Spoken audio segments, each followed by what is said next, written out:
Alors, de quoi allons-nous parler? Eh bien, nous parlons d'un jeu de cartes, bien entendu, puisque ça se voit, et nous parlons du jeu de POC. Le POC. Alors, le jeu de POC, qu'est-ce que c'est que ce jeu? Alors, ce jeu, la règle que je vais vous présenter est une règle qui date de 1718 et que l'on trouve dans l'Académie universelle des jeux, édité chez Legras, 1718. A priori, c'est la première règle qui est apparue du POC. Donc, jeu, alors, c'est une version française, hein, parce qu'on pourrait trouver d'autres appellations, POCH en allemand, je ne sais pas comment ça se prononce. Voilà. Mais bon, cette version-là, c'est la version d'origine, on va dire, en français. Et bon, alors on peut dire, comme ça a déjà été dit, que bon, que le POC, c'est l'origine du poker, hein, rien que par son appellation. Bon, oui, c'est vrai qu'il y a bien des choses qui y font penser. Il n'y a pas que le nom, que l'appellation, mais que bon, ça viendrait quand même d'un jeu allemand, un Porsche, et ça ne s'écrit pas Porsche exactement. Hein. Bon, après on a POC, P-O-K-E en anglais, qui veut dire encore autre chose. Bon. Bref, je ne veux pas trop m'attarder là-dessus, et si je dois m'y attarder, ça sera sur la partie écrite de mon site, non pas sur la partie vidéo. Donc là, je vais vous parler donc, de ce jeu. Et ce jeu, en fait, est un jeu qui se joue en 3 parties. Il y a 3 étapes. Oui. Ici, vous voyez la présentation donc, du matériel. En fait. Donc, un jeu de 32 cartes. Là, je vous fais une démonstration à 3 joueurs. À 3 joueurs. Pourquoi? Parce que c'est un jeu qui peut se jouer à 3 ou 4 joueurs avec un jeu de 32 cartes, ou bien à 5 et 6 joueurs avec un jeu de 36 cartes. Le jeu de 36 cartes, c'est le jeu de 32 cartes auquel on a ajouté les 6. L'As est la plus haute carte. Elle vient au-dessus du roi. Bien. On va voir les modalités ensuite. Donc, on voit on est 3, c'est un jeu de 32 cartes. La 7 est la plus petite, l'As c'est la plus haute. Bien, ça c'est une chose. Ici, vous avez des jetons. Chaque joueur commence avec la même quantité de jetons. Donc, chaque joueur a 20 jetons. 10 et 10, 20. Voilà. Et aussi 4 fiches. C'est ce qu'on appelle des fiches. Et les fiches, donc, valent chacune 5 jetons. Autrement dit, l'équivalent, ça fait 40 jetons. Chacun, donc, part avec un équivalent de 40 jetons. Voilà. On reprend pas de jetons en cours de partie. On fait comme ça. Ensuite, que voit-on sur le tapis? Eh bien, sur le tapis, on voit qu'il y a des cartes. Il y en a 1, 2, 3, 4, 5 cartes. Donc, ce sont des cartes marquées. Je vais expliquer tout de suite. Et puis, il y en a, en fait, une 6e. Et voilà ce que c'est. Donc, le jeu, c'est le POC. Hein, vous voyez. Donc, j'enlève l'appellation parce que ça, c'est juste pour montrer le nom. Je l'enlève. Et par contre, cette carte, je la garde. Et donc, maintenant, on se retrouve avec 6 cartes. Dans le jeu d'origine, on dit que les outils utilisés, c'était des espèces de des petits cassetins, des petites cassettes, quoi, et petites boîtes de la dimension d'une carte à jouer et un petit peu, et assez, plutôt basse, dans laquelle qui était marqué ainsi ARDV 10 et le POC. Parce que ça, c'est l'initiale de POC. Donc A, c'est As, Roi, Dame, Valet et 10. Alors, simplement marqué parce que la couleur sera définie ultérieurement et pourra changer à chaque coup. Pour le P, on ne parle pas de couleur, c'est une fonction différente des cartes qu'on voit ici. Voilà. Bon, moi, j'ai pas mis de boîte, je mis simplement des cartes, voilà, ici, avec des lettres. C'est tout. Donc, nous avons nos 6 cartes. Très bien. Nous allons continuer. Comment va-t-on faire? Ben, nous allons commencer par désigner qui va commencer à jouer. Alors, donc on va étaler les cartes, et puis chacun prend une carte. Celui qui a la plus forte va être le donneur. Alors, je suppose que je suis le donneur. Simplifier la procédure. J'ai tiré la plus forte carte, je suis le donneur. Je mélange. Je donne un coupé à mon voisin de gauche. Il coupe. Je rassemble. J'ai mes cartes en main et je distribue. Je dois distribuer 5 cartes à chaque joueur. Quel que soit le nombre de joueurs que l'on ait à jouer autour de la table, eh bien, on distribue 5 cartes. Et puis c'est tout. Alors on peut les faire par 2 et 3 ou 3 et 2. Alors, je vais faire 2 et 3. 2, 2, 2, 3, 3 et 3. J'ai fini la distribution. Chacun prend ses cartes. Voilà, il les regarde. Et les regarde. Et je retourne. Alors, avant de retourner la carte du talon, puisque ça c'est le talon, il faut que tous les joueurs, on aurait pu le faire avant, tous les joueurs vont devoir miser sur les cartes. Chaque joueur va miser un jeton. Donc, bon, je commence à miser. Je mets un jeton sur chaque carte, suivi par un voisin. Voilà. Et le dernier. Donc on va trouver 3 jetons par carte. Si on était 5 ou 6, bien sûr, il y en aura autant. Voilà. Ceci étant fait, qu'on peut faire dès le départ, hein, même avant la distribution.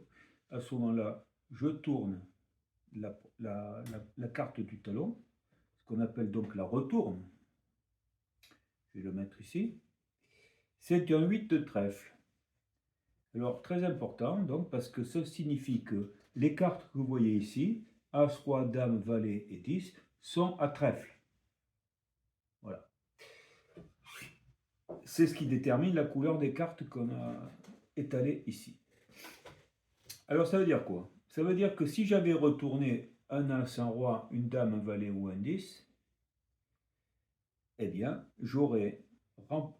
parce que j'aurais retourné, et j'aurais remporté tous les jetons qui se trouvent sur la carte correspondante. Mais ici, j'ai un 8, il n'existe pas. Si j'avais tourné un valet, j'aurais pris immédiatement. Donc, vous voyez, il y a quand même un avantage à donner quand même. Voilà. Mais ce n'est pas notre cas de figure. Donc, on va voir à quel moment les cartes se sépareront de leurs jetons. On va le voir plus tard. Alors voilà, ça y est, c'est fait. Chacun va avoir ses cartes et nous allons passer à la première phase. La première phase, va consister à faire justement ce qui va correspondre au jeu de poker. Alors ça signifie que chacun va regarder ses cartes et regarder dedans s'il a des combinaisons gagnantes qui pourraient le faire gagner, en tout cas, à condition que ce soit les plus fortes de ceux qui vont miser et enchérir dessus. Alors, chacun regarde, bien entendu. Moi, comme je suis le donneur, je vais lancer la phase en demandant s'il y a quelqu'un qui veut bien poker. Alors on dit poker pour dire qu'on met une mise pour lancer les enchères. Cependant, il faut quand même savoir quelles sont ces combinaisons. Alors, les combinaisons sont de trois types. Ce sont deux cartes de même rang, le POC, ou bien trois, parce qu'il y a beaucoup de choses qui s'appellent POC dans ce jeu. POC, c'est les petites cassetins, sont appelées des POC, c'est un POC, voilà.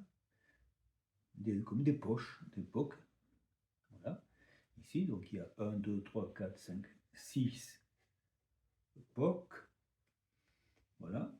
Mais c'est aussi le nom des combinaisons. Donc vous pouvez avoir un POC de deux cartes, donc deux cartes de même rang, ou bien plus fort de trois cartes de même rang, comme on appellerait les brelans maintenant, ou quatre cartes qu'on appellerait un carré. Donc ça, ce sont des POC. Voilà.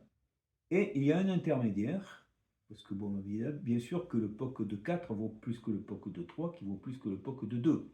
On est d'accord. Et à égalité, quand même, disons-le, à égalité entre deux joueurs, ça sera le POC le plus élevé, c'est-à-dire de rang le plus élevé. Bon, un POC d'As remportera sur un POC de même rang, sur un POC d'As remportera sur le roi, sur la dame, qui sera sur le valet, etc., etc. On comprend. Mais il y a un POC particulier, ça va être le POC de retourne. Alors c'est quoi? Eh bien c'est lorsque vous avez trois cartes en main, c'est-à-dire un POC de 3, c'est-à-dire un brelan, eh bien vous allez gagner. Vous allez gagner sur un POC de 2, d'accord? Et vous perdez sur un POC de 4. Cependant, entre le POC de 2 et le POC de 3, vous avez ce fameux POC de retourne qui consiste à avoir un POC de 2 plus la retourne qui est du même rang. Si vous, par exemple, vous avez un 2-8, donc POC de 2, une paire aujourd'hui, eh bien, avec le 8 de retourne, ça vous fait l'équivalent d'un brelan, donc d'un POC de 3, mais c'est quand même inférieur à un brelan. Mais c'est supérieur à une paire. Voilà. Il vient s'insérer entre la paire et le brelan. Le POC de retourne. Voilà. Alors ça c'est dit. Par contre, on ne parle pas de POC de retourne dans le cas d'un carré. C'est-à-dire vous avez un brelan et vous avez un brelan de 8, donc 3-8, donc POC de 3, et que vous avez la retourne à 8, ça ferait 4. La règle ne spécifie pas ça. Il ne donne pas de valeur. Voilà. Donc il n'y a pas de... Un brelan ne sera pas battu par ce qui aurait pu être un autre POC de retourne, mais avec qui amènerait un faux carré, si vous voulez. Donc ça n'existe pas, ça. Ça n'existe pas. Voilà. Voilà, donc tout est dit. Évidemment, maintenant, il faut il faut miser pour dire, bon, pour essayer de gagner les enchères, soit en bluffant, bien entendu, ou en ayant vraiment une très bonne annonce, quoi. Alors moi je suis donc le donneur et je lance en disant bon allons-y, qui veut bien poker? Donc le premier donc c'est le premier encart, il regarde son jeu, il regarde, vous voyez, et il n'a rien. Il n'a rien, donc lui non, ça ne l'intéresse pas, donc il ne parle pas, il passe. Et le deuxième, lui, il a un poke de valet, ce qui est très bien, hein. Très bien. On reçoit que 5 cartes, quand même, ça fait 15 cartes, mais il y en a encore donc 17 tout à l'heure, hein, sauf une qui est connue. Donc lui, il va dire je poke. Il a tout intérêt. Donc il lance par exemple, il lance en disant je poke de 2. Et il met les jetons devant, comme ça. C'est à mon tour de parler, je regarde, et il se trouve que je n'ai rien. Vous voyez, je n'ai rien, alors ça n'empêche pas d'essayer de faire du bluff, hein. Je peux. Bon. Si je passe, c'est-à-dire que là, en fait, je joue pas. Le seul qui a misé, c'est lui. C'est le deuxième. Eh bien, de fait, il a gagné. Il a gagné puisque les autres n'ont pas joué. Donc, alors, il y a quand même un cas particulier. Parce que ici, on a vu que le premier, il n'a pas parlé. Il n'est pas rentré dans le jeu, mais personne avait poké avant lui. Alors, il peut revenir. Parce que lui a poké, très bien. Moi, j'ai passé, c'est fini pour moi. C'est fini parce que on a commencé les enchères. Si je passe alors que les enchères sont commencées, c'est fini. C'est terminé. Alors, donc, je ne participe plus. Mais le premier, lui, comme on n'avait pas... quand il est passé la première fois, personne n'avait poké, il n'était pas en jeu en fait. On commence à être en jeu que si le jeu était lancé. C'est lui qui lance, moi je passe, c'est fini. Et lui maintenant, il peut parler pour regarder à nouveau son jeu. Alors soit il suit, mais ça, il sait très bien qu'il a perdu puisqu'il n'a rien. Soit, alors le mieux c'est qu'il suit, en mettant 2 par exemple, il dit je suis, et il poke de 1 de plus. C'est un renvie, c'est une relance. Il relance de 1. Il relance de 1, et à ce moment-là, le suivant, lui, s'il veut, alors qu'est-ce qu'il fait? On va le faire. Qu'est-ce qu'il fait? Il va dire je suis, et c'est fini. Parce que moi, de toute façon, je ne participe pas. Donc, les deux joueurs ayant joué la même somme, c'est fini. Parce que lui n'a pas le droit de renvier sur lui-même. Donc, c'est fini. Alors, bon, s'il y a davantage de joueurs, c'est le même principe, hein. À ce moment-là, c'est fini. Alors, qu'est-ce qui se passe? Eh bien, à ce moment-là, on doit abattre le jeu. Les deux joueurs doivent abattre leur jeu. Donc, il montre, hein. Il est obligé de montrer qu'il a un meilleur jeu que l'autre. Donc, lui, il va jouer ça. Il va montrer sa paire. Et à ce moment-là, lui, il n'a rien, il dit j'ai rien, puis c'est tout. Voilà. Il n'a rien. Donc, à ce moment-là, le truc, dans ce type de jeu, c'est que comme il y a plusieurs phases, on est amené à montrer ses cartes. Donc là, maintenant, on sait, on a 2 cartes sur 5 qu'on connaît. Mais ça, vous allez voir que ça va plus loin. Il a gagné. Il a gagné. À ce moment-là, qu'est-ce qui se passe? Eh bien, il remporte, donc il reprend sa mise, il remporte celle du perdant, et il remporte aussi les jetons qui se trouvent dans le poker. Ici. Voilà. C'est fini. Voilà comment ça se passe. Qu'est-ce qu'il aurait pu se passer d'autre? Ben, il aurait pu se passer qu'il y a un renvie, donc une relance, et puis on continuerait jusqu'à ce que que tout le monde est égalisé ou se soit couché, comme on dit. Voilà. Après, il pourrait se passer des cas particuliers, bon, pas dans l'immédiat, mais où un joueur n'a plus assez de jetons pour suivre, ce qu'on appelle au poker jouer un tapis. Ouais. Donc celui qui joue tapis, donc ça veut dire qu'il joue tout ce qui lui reste sur la table, alors que c'est inférieur à la dernière relance. Ouais. Mais il suit avec le tapis, donc à ce moment-là, s'il gagne, s'il a la meilleure annonce, le meilleur POC, bon, il ne gagnera sur tous les joueurs qui ont participé, il ne pourra toucher que le montant correspondant à ce qu'il aura misé au total. Voilà. S'il a misé 4 jetons alors que il y en a un qui a misé 10 jetons, il ne pourra lui prendre que 4 jetons. Etc. Et après on verra, après on arrêtera avec lui quand ça sera réglé. Et ensuite, eh ben, on passera, les autres joueurs continueront à voir qui est-ce qui a le meilleur jeu entre eux, pour savoir ce que devient le reste des jetons qui ont été misés. Bon, c'est classique, hein. Voilà. Donc c'est tout ce que j'ai à dire. Il y a une autre chose à dire, bon, c'est que si tout le monde se couche et qu'il n'y a plus qu'un joueur en jeu, il n'a pas besoin de montrer ses cartes. C'est tout. Il est le seul, il gagne, il prend toutes les mises et il prend le POC. Voilà. C'est comme ça que ça se passe. Il pourrait y avoir un cas aussi où quand le donneur demande est-ce que quelqu'un veut poker, tous les joueurs, dans le premier dit non, le deuxième dit non, le donneur dit non.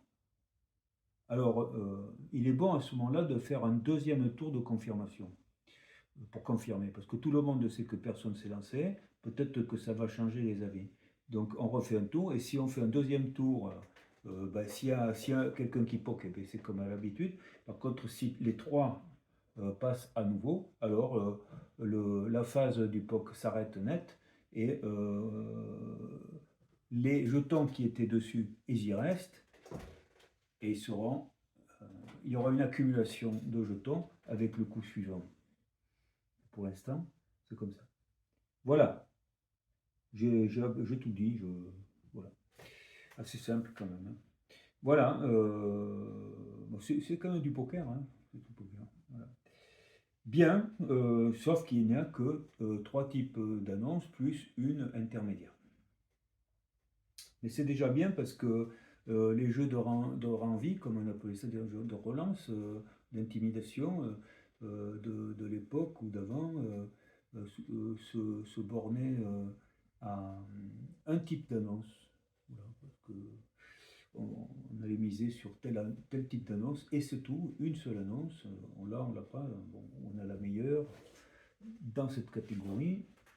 Et puis ensuite, si on voulait faire un deuxième type d'annonce, c'était une deuxième partie de jeu. Elle se séparait. Alors que dans le POC, on a ces 3-4 types d'annonces qui sont en concurrence dans le même coup. Voilà. Ça, c'est du poker. Hein. Sauf qu'au poker, on va rajouter d'autres annonces, des séquences, etc. Voilà. Mais qui existait avant, sauf que là, elles vont toutes se retrouver ensemble, voilà, dans le même coup. C'est ça la différence, c'est tout. Bien voilà, tout est dit sur la première phase. Donc la première phase est terminée. Donc qu'est-ce qui s'est passé? Ben là, par exemple, on sait du coup, on sait qu'il a le valet de pique et le valet de cœur. C'est quand même D'accord, il a gagné, mais il nous a révélé une partie de son jeu. C'est ça l'histoire. Hein. Bien, alors qu'est-ce qu'on va faire? Eh bien, maintenant que la première phase est terminée, on va passer à la deuxième phase. Et la deuxième phase, qui peut paraître vraiment un truc, c'est le hasard, sans grand intérêt, eh bien, on va voir si c'est vraiment sans grand intérêt.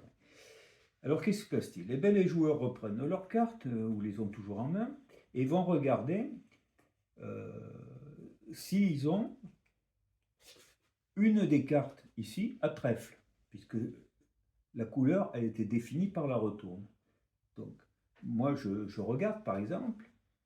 Alors, je peux le faire ou ne pas le faire. C'est ça, par contre. Hein. Alors là, c'est plus subtil. Hein. Donc, bon, là, je dis, bon, je le fais. Donc, je montre que j'ai un roi et je montre que j'ai un valet de trèfle. Qu'est-ce qui se passe? Eh bien, je prends tous les jetons du roi de trèfle et je prends tous les jetons du valet de trèfle. Voilà.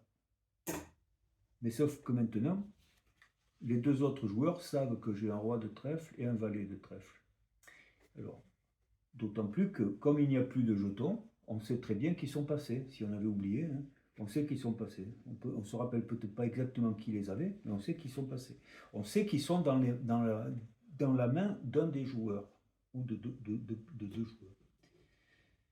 Ici, pareil, on regarde, il n'y a pas de trèfle. Et lui, il regarde. Et qu'est-ce qu'il voit? Une dame de trèfle. Donc, il ramasse. Et maintenant, qu'est-ce qu'on sait? Eh bien, on sait qu'il a deux valets et une dame. Tout le monde sait qu'il a deux valets et une dame. Deux valets, du cœur, pique et trèfle. Voilà. Voilà pourquoi ce n'est pas innocent, cette affaire de prendre les jetons sur l'époque des cartes, là, parce qu'on appelle l'époque les petites boîtes. Hein. Donc, on sait maintenant que le roi de trèfle, le valet, la dame et le roi de trèfle se trouvent dans les mains des joueurs. Voyez. Ici, on sait qu'il y a une paire de valets, bon, etc. Voilà. Donc, on sait tout ça. Donc, si on a une bonne mémoire, on peut resituer à peu près où se trouvent les cartes. Et on verra que ça va être très important pour la troisième phase. Voilà. Donc, par stratégie, il est peut-être envisageable de ne pas annoncer qu'on a une de ces cartes-là. Alors, c'est sûr, on ne va pas ramasser les 3 jetons qui se trouvent dessus.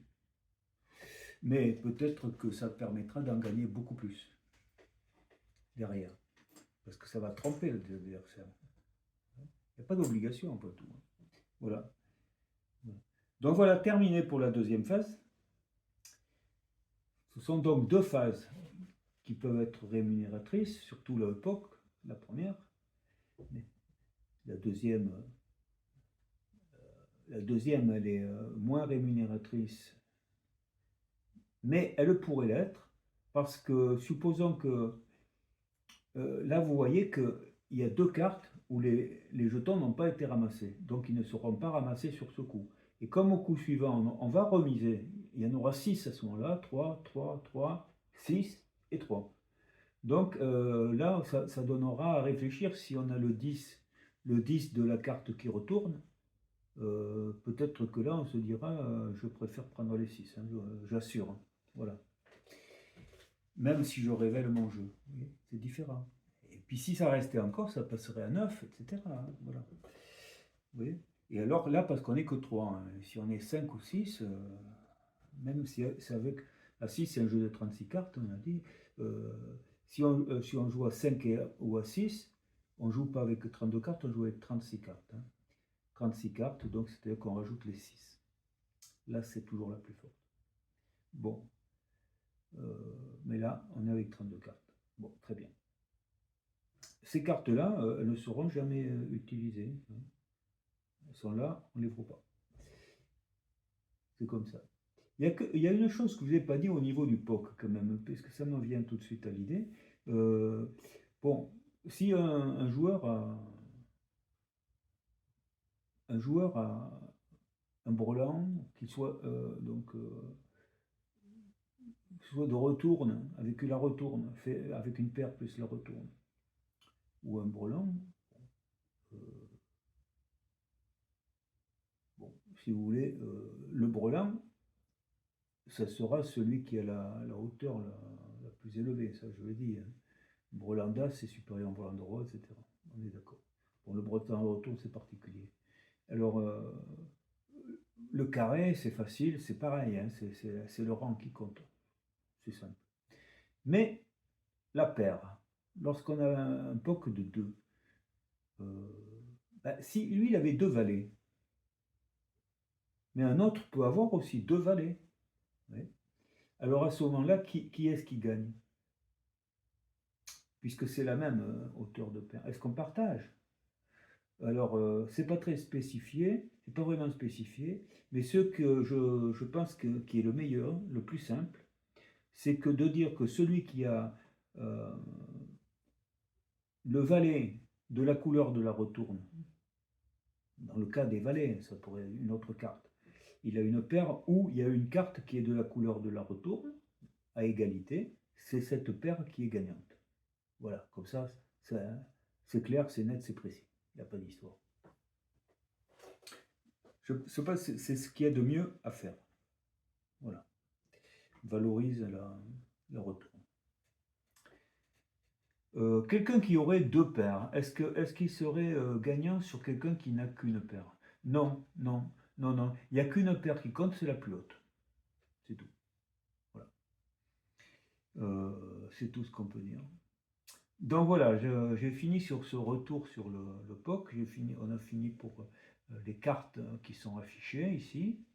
Et maintenant, nous passons à la dernière phase. Alors cette dernière phase, elle est plus intéressante quand il y a plus de joueurs. Hein. Je vous dis, à 3 joueurs, bon, ça a moins d'intérêt, mais on va le faire tout de même. Alors c'est un jeu de hoc. Si vous avez regardé ma vidéo sur le nain jaune, alors le nain jaune, les premières règles des nains jaunes, 1760, donc je fais une vidéo dessus et je ne fais que la vidéo, vous avez bien avant un article sur mon site sur ces règles initiales, les premières règles du nain jaune. Voilà. Et alors si vous avez vu, eh ben vous avez vu que le principe donc, de ce jeu de hoc, donc de jeu d'empilement, où il faut se débarrasser de toutes ces cartes en les jouant hiérarchiquement les unes après les autres, les règles sont différentes du jeu de nain jaune tel qu'on le connaît aujourd'hui, et puis au XXe siècle, et même au XIXe, je dirais. Pourquoi? Parce que ces règles que l'on applique, c'est ce qu'on appelait les règles du Landor, du jeu du Landor. Alors, le jeu du Landor, on va trouver ces règles dans le dictionnaire des jeux de Lacombe, en fin de très bon livre sur fin du XVIIIe siècle. Fin du XVIIIe siècle. Et en fait, dans le nain d'or par rapport au nain jaune, on n'est pas obligé de suivre la couleur. Parce qu'au nain jaune, à l'origine, on doit faire des suites, mais on n'a pas le droit de dire bon, je mets un 8 de carreau et puis après je mets un 9 de trèfle. Ça marche.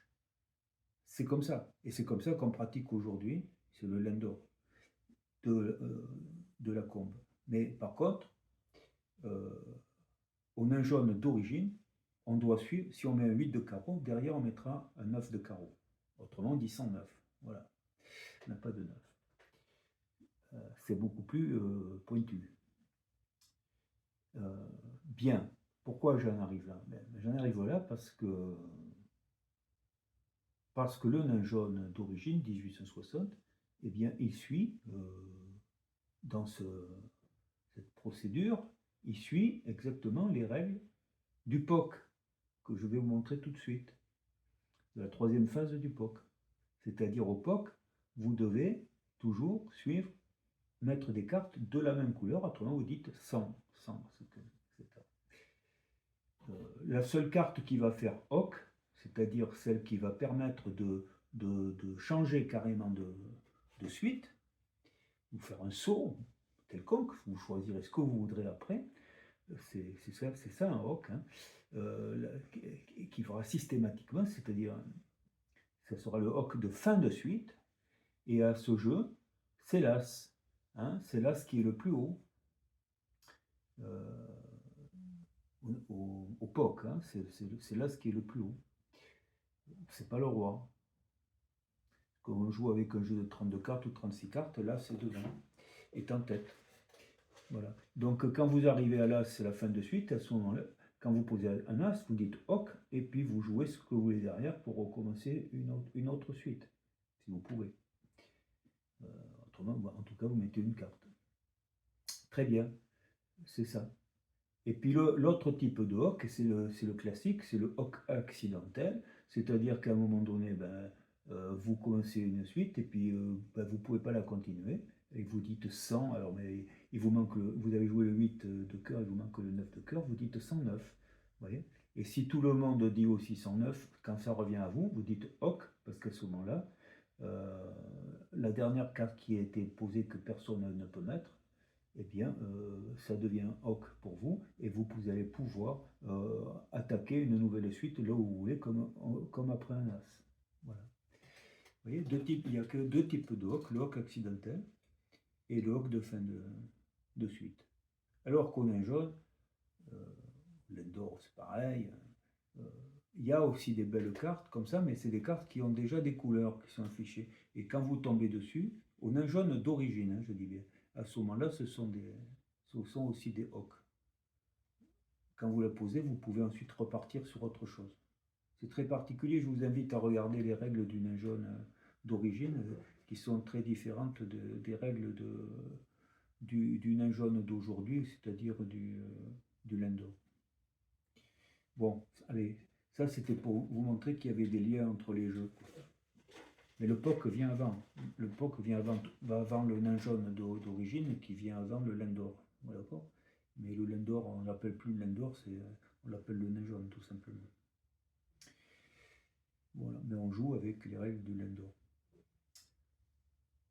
Où les couleurs n'ont pas d'importance, sauf pour les belles cartes.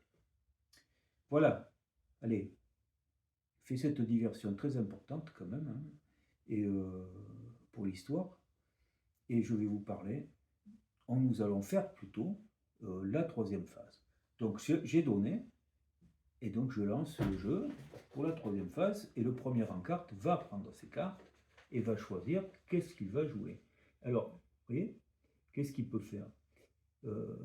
Regardez, il a le 8 et il a le 10 et le valet, vous voyez. Il pourrait jouer ces deux cartes. Bien. Mais il a tout intérêt à jouer le 8. Vous voyez? Ou l'as. Ou le roi et l'as. Regardez, le roi et l'as. Le roi est suivi de l'as ici. Ça, c'est bien, ça. Hein. Eh bien, d'ailleurs, c'est ce qu'il va faire. Regardez. Il joue le roi. Il dit roi. As. Ça le fait hoc. Et là, il dit hoc. C'est la fin de suite. Et donc, il peut rattaquer où il veut. Alors, soit il peut faire 10 et valet. Et il dira sans dame. Mais là, après, il est tributaire. Il faudra que quelqu'un mette le 7 de carreau pour qu'il puisse mettre son 8. Alors là, on n'en sait rien du tout. Hein. À moins que cette carte soit un hoc et ça passera. Bon, comme il n'a pas envie de prendre trop de risques, il va jouer le 8 de carreau et il va dire 109. Parce que si quelqu'un pose le 9, c'est fini, il continue. Et si personne ne pose, remarquez, elle sera hoc et il finira aussi. Donc il a toutes les chances de finir en solo. Mais vous voyez, il faut jouer fin. Donc 8 de carreau. 8, 109. Donc regarde ici. Il n'a pas. Il n'y a pas de 9. Donc il dit 109. Vous allez voir, il a gagné. Hein. 109.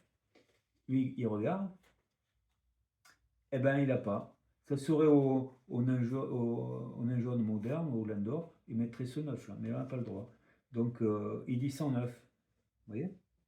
Et comme il a dit 109, qu'est-ce qu'il va faire? Il dit hoc et il fait ce qu'il veut. Donc il joue le 10 de carreau et il joue le valet de carreau. Et il a gagné. Et il a gagné. Voilà. Vous voyez? Et il n'a laissé aucune chance aux autres. Donc il faut quand même bien réfléchir. Alors dans certains cas, comme je vous ai dit, le fait de savoir que le roi, le valet, la dame et le roi de trèfle sont dans la main Là, il n'avait pas de trèfle, donc c'était pas son problème. Mais s'il avait eu du trèfle, vous voyez, il fallait qu'il joue finement. Parce que le valet, la dame et le roi, il sait qu'elles sont dans les mains des deux joueurs. Voilà ce que je voulais vous dire. Donc là, on va rester là, vous avez compris le principe. Et maintenant, nous allons procéder au paiement. Qu'est-ce que l'on gagne au POC? Donc, dans la troisième phase, le jeu de hoc, comment on procède au paiement? Bon, ben comme ce joueur a gagné, il faut que les deux autres joueurs lui donnent le nombre de jetons qui correspond à, au nombre de cartes qu'il leur reste en main. Ben, ils n'ont pas placé une, donc ils en ont 5. Donc, on donne 5. Alors, on peut donner une fiche, parce qu'à ce jeu, donc, une fiche vaut 5 jetons. Là, il y a 20 jetons au départ, et 4 fiches de 5 qui font 20 aussi. Donc, au total, il y a 40 jetons potentiels. Donc, je prends les 5, l'équivalent de 5 jetons, et je paye. Même chose pour mon voisin de gauche, qui paye le gagnant. Vous voyez, il a gagné tout ça. Est-ce que c'est terminé? Alors, dans notre cas, oui, mais ça aurait pu être différent. Supposons que j'aurais pu placer une carte. Donc, il m'en resterait que 4 ici. D'accord? Alors, j'aurais versé que 4. Au lieu de 5, j'en aurais versé que 4. On est d'accord? Et c'est pas tout. Parce qu'à ce moment-là, celui qui a le plus grand perdant, on va dire, celui qui a le plus de cartes en main, en plus de ce qu'on vient des paiements qu'on a fait aux gagnants, et bien celui qui a des plus de cartes en main doit aussi payer au moins perdant la même chose. C'est-à-dire, il y en a 5, il devrait me payer une fiche. Voilà. Et c'est comme ça que ça se passe. C'est comme ça que ça se passe. Alors, je reviens là. Je reviens ici. Là, par contre, on a 5 et 5. C'est le même principe. Chacun de nous, nous avons payé 5 aux gagnants. Et normalement, nous devons payer aussi 5 fiches, 5 jetons au perdant le plus haut. Mais le perdant le plus haut, il est à la même hauteur que moi, par exemple. Bon, ben, ça ne sert à rien de se payer. Si moi je lui donne une fiche, ben lui va me donner une fiche, puisqu'on a égalité. Donc, lorsqu'on est plusieurs joueurs à être les plus gros perdants, on paie les moins perdants, mais on ne se paie pas entre nous, bien entendu, parce qu'autrement, ça ne sert à rien, puisqu'on se rembourse. Voilà. Donc voilà tout ce que j'avais à dire sur le jeu du POC. C'est tout. Un jeu très intéressant, et où je confirme tout de même que cette phase qui paraît innocente peut ne pas l'être, surtout lorsqu'on est à 6 joueurs. Voilà. 6 joueurs. Alors, essayons de faire un petit calcul. À 6 joueurs, on joue avec 36 cartes. On distribue 5 cartes. D'accord? 6 fois 5, 30. Et donc, il reste 6 cartes au talon. Là, il y en a beaucoup, mais là, autrement, il ne reste que 6. Ça ne fait pas beaucoup. Voyez. Et en plus, sur les 6, il y en a une qu'on retourne, que tout le monde voit. Donc, en fait, il n'y a que 5 cartes inconnues sur les 36. Vous voyez, c'est plus du tout la même chose pour le jeu de... surtout pour le jeu de hoc, la troisième phase. C'est pas tout à fait pareil quand même. Voilà. Voilà tout ce que j'avais à dire. Je pense que c'est clair, j'espère. Et j'ai quand même juste une dernière réflexion à faire, c'est de vous parler du BOG. Mais alors juste une autre matière. C'est qu'à partir du 19e siècle, vers le milieu du 19e siècle, il y a eu une grande vogue d'un jeu qui s'appelait le BOG. Oui, le POC, BOG, ouais, ok. Eh bien, le BOG, en fait, il a la même disposition que le POC. C'est à peu près comme le POC. Je dis à peu près, hein, parce qu'il y a quelques différences. Mais c'est un assemblage. C'est un assemblage, en fait, du nain jaune. Alors, du nain jaune d'origine, je dirais, hein, d'origine. C'est-à-dire, on doit suivre la couleur, hein, comme le POC. Euh, du nain jaune et du POC lui-même, parce qu'il y a aussi cette phase d'enchère, voilà, sur le fameux POC à deux cartes, 3 cartes, et puis il y a une petite variante, mais bon, c'est pareil, c'est la phase poker, on va dire, la première phase. La deuxième phase qui consiste avec la retourne, là, comme on voit là, c'est une retourne comme ça, à prendre les jetons, là, comme on fait au POC, ça n'existe pas. Mais les cartes existent, les cartes comme au nain jaune existent, et c'est comme au nain jaune lorsqu'on les joue pendant le jeu du hoc, on va percevoir ce qui est dessus, uniquement quand on les joue, bien sûr. Enfin, il faudra qu'on revienne sur le jeu de Bog, je ne vais pas le détailler, je vais simplement vous montrer ce que j'ai comme jeu de Bog. Et juste 2 secondes. Je vous ai montré ce que je peux vous montrer, parce qu'il est bien abîmé, il est bien abîmé, le pauvre. Mais bon, il faudra que je le répare. Voilà, c'est ça. Alors, je vais vous le poser dessus. Hein. Vous voyez, c'est fait comme ça. Alors, normalement, vous voyez, il y a les charnières. Hein. Ça avait été réparé avec de la ficelle, du fil, comme il faisait beaucoup avant, parce que c'est très fragile. Alors, je les mets comme ça, vous voyez. C'est-à-dire, au lieu d'avoir les cartes comme vous voyez là, vous allez les voir plutôt comme ça. Ouais. C'est comme, si vous voulez, le nain jaune. Le nain jaune, on peut dire que c'est un jeu commercial. Pas au début. Au début, le nain jaune n'est pas un jeu commercial. Il se joue un peu comme je viens de faire. Hein. Avec un deuxième jeu de cartes, vous pouvez fabriquer un nain jaune. Hein. Vous n'avez pas besoin d'avoir les boîtes. Hein. Il vous suffit d'avoir 2 jeux. Un pour mettre les cartes utiles. Et puis, je parle du nain jaune. Hein, où c'est des cartes bien précises. Voilà. Et puis, et là, on finit. Donc, bon, bien resserrer. Je le réparerai, de toute façon, il n'y a pas de souci. Voilà. C'était fait pour se plier, ensuite mettez dans une boîte. La boîte est cassée. Vous voyez, il y a même l'étiquette ici. Elle est cassée, mais elle est réparable. Et là, il y a la règle. Voilà. Bon, allez, j'enlève les ruines là. Et voilà comment ça se présente le jeu de Bog, BOG. Mais je vous dis, c'est un mélange du jeu de POC, comme je vous ai montré le jeu de POC, et du jeu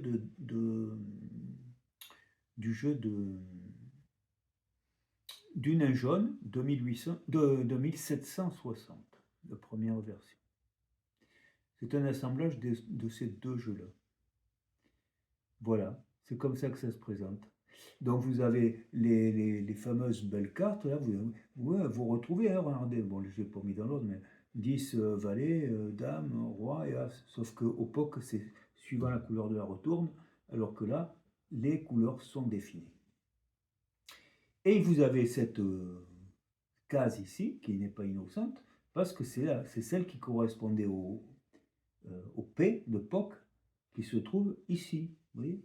Donc après, ben, les mises se font ici. Voilà. Voilà. Il y a quelques petites différences de procédure, mais c'est ça. Oui. Et puis ceci dit, je ne vais pas aller plus loin. Si je dois parler du jeu de Bog, je ferai une vidéo supplémentaire. C'est pas sûr que je la fasse.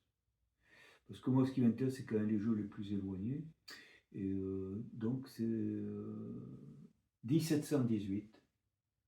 le jeu du poker. P-O-Q-U-E. Et je vous dis merci de m'avoir suivi.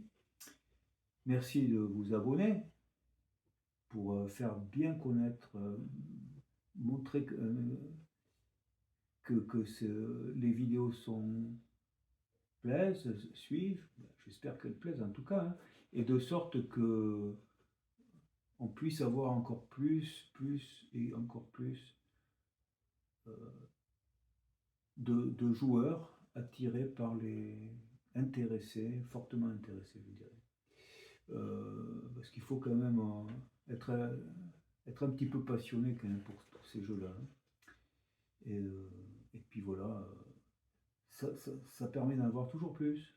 Et ça fait quand même plaisir de relancer ces jeux anciens. Voilà, vous avez vu que là, aujourd'hui, j'ai joué quand même avec un jeu Grimaud là, que je n'utilisais jamais. Il est très ancien, mais il est neuf. Il est comme neuf. Vous voyez, il glisse très bien. C'est un très beau jeu, très sympa. J'ai décidé de jouer avec. J'en ai marre de les garder comme ça, en conserve. Donc, vous voyez, ce papier filigrané, c'est très sympa. Bon, il y a quand même, vous voyez, il y a les 4 index, hein, c'est pas non plus. Mais bon, là où on peut dire que c'est plus âgé, c'est parce que, tout simplement, ça se voit à l'as de trèfle, notamment. Ça se voit à l'as de trèfle. Au Bluto aussi, le Bluto, ici, il y a pour les taxes, tout ça. Là. Le Bluto, c'est donc une espèce de bouclier ou je sais pas quoi, que le valet de trèfle tient dans sa main. Il y a des sites hein, qui parlent de tout ça, hein, des cartes anciennes. Et puis là, vous avez le tampon des taxes, donc montre que c'était encore à l'époque où on payait des taxes. Donc, juste après la guerre, c'est après la guerre, la Deuxième Guerre mondiale que la date exacte, je ne sais pas, je ne suis pas un spécialiste. Ça m'intéresse, mais je ne suis pas un spécialiste. Et si je ne connais pas, je vous le dis. Enfin, sur le moment, je ne connais pas, je saurais me renseigner. Et donc, c'est quand même pas, c'est pas des cartes récentes. Et comme elles étaient gardées dans leur parquet d'origine, elles sont neuves. Et maintenant, je vous dis merci encore de m'avoir suivi et bonne soirée ou bonne journée. À très bientôt, merci.